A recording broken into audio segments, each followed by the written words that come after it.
A virtual employee or virtual assistant (VA) is a self-employed worker who offers services over the internet.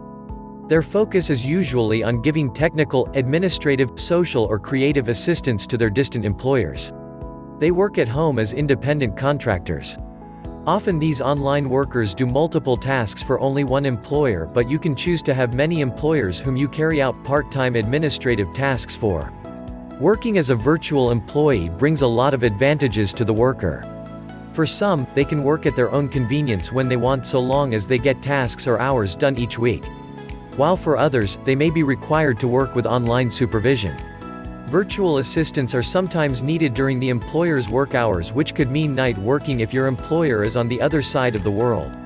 They may be required to go online when their employer gets on as well.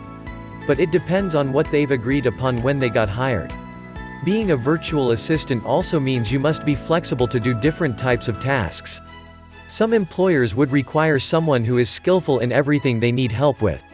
But there are also employers who are willing to train their virtual assistant to do some tasks that they haven't done before. Working within the comfort of your home is always the biggest benefit of being a virtual assistant or VA. But just like any other online job, it can be risky. That's why it's best to make sure that you won't fall into the hands of a bad employer. onlinejobs.phvirtualemployee.com